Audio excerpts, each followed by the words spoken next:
Hey Pisces, welcome to your first week of June extended reading. I have already on the table your cards from your monthly reading, and it's talking about it being a time of where maybe you have been working trying to grow something and it just has not taken root. So you might need to back off this week and reassess, do some tilling, do some weeding, and do some healing work, because there is something rocky, something like old dead roots that are in the soil, kind of blocking your creation or making it difficult for you to work together with the divine to make what it is that you want. Because with co-creation, there is something you're wanting to grow and it just hasn't yet. So that's, you are in good company, Pisces. You are not the only sign. There are multiple signs this month that have this same kind of energy, where it's talking about tending what's to, whether it's your vehicle, whether it's the ground beneath your feet, your home, your body. But it's really not a very forward moving week of energy. It is more of a preparatory time for mostly everybody.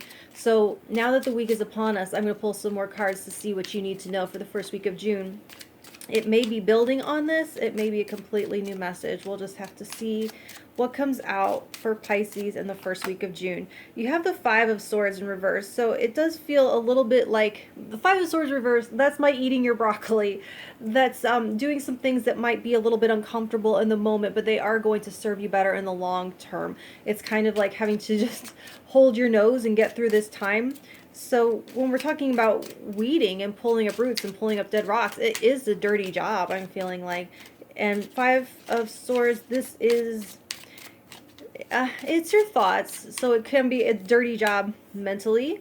Queen of Pentacles in reverse. So yeah, we're talking about, with the Seven of Pentacles in reverse too, pulling things up out of the ground and uprooting, so that you can travel lighter, so that you can purify the ground, so that you can rebuild someplace stronger, because this might not be the best and most fertile ground for what you're wanting to do. And I can see it maybe showing you feeling a little lack consciousness, feeling like not enough because of all the effort you've put in, maybe not coming to fruition. And I'm not feeling like it's you. I feel like there's some healing work that has to happen.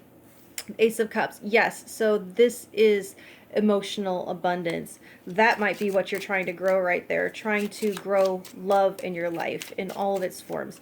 Ace of Cups doesn't discriminate. It does not have to be romantic love, though it can be. Three of Cups reversed. Okay, so while we're talking about uprooting, while we're talking about lightening your foot or reducing your footprint, and maybe packing up to move, Three of Cups reversed does talk about your social circle. So you need to look there for where there might be some toxicity and some damage and some associations that aren't serving you. This also does talk about partying. It can be talking about not fitting in, not looking to fit in, and not necessarily to belong.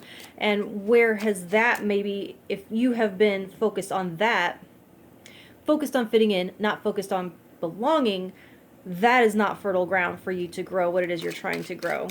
It's oh gosh, I can't think of the image right now.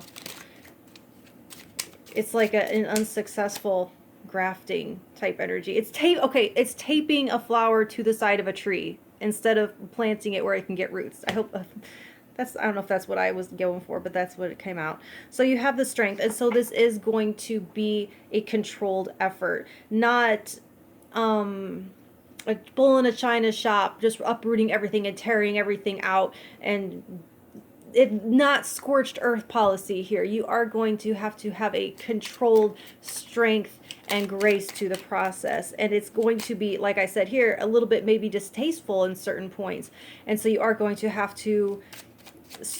some resolve to get through it. And let's get one more. The Knight of Cups in reverse. So once again, Queen of Pentacles in reverse. There is a retraction. There's a withdrawing. And it's the Three of Cups here too. So you're kind of divesting emotionally from something so that you can invest emotionally into something else. But it is going to take some healing work and some looking in. You are looking to create something new. And like I said, this Ace of Cups doesn't discriminate, but I do feel you are wanting to open your heart. You're wanting love to come and go freely from your life, and you're wanting to feel alive again and to pour your heart out and be able to share it with somebody else, and to be able to receive love unconditionally. And where you're trying to plant it, it just has not happened. And so there's a sense of having to kind of like pull up roots, and then look again at the ground where you are and see if you can't do some healing work here, because it's thorny, it's prickly, it's sticky. It's like it needs to be tilled, it needs to be aerated. And there's something with the people that you're hanging out with, or the people that you party with, that you might not be fitting in. You are, I feel like you might have done this work to fit in. That's like that flower being grafted to the tree, and so the roots aren't taking roots. So maybe pull the flower off the tree, look to the ground where things will actually nourish you, where you actually do belong. And that's where this love can take off and to flow freely between you and other people that are more in alignment with you. Okay, so that's what I have for you this week, Pisces, and I will talk to you next week. Thank you.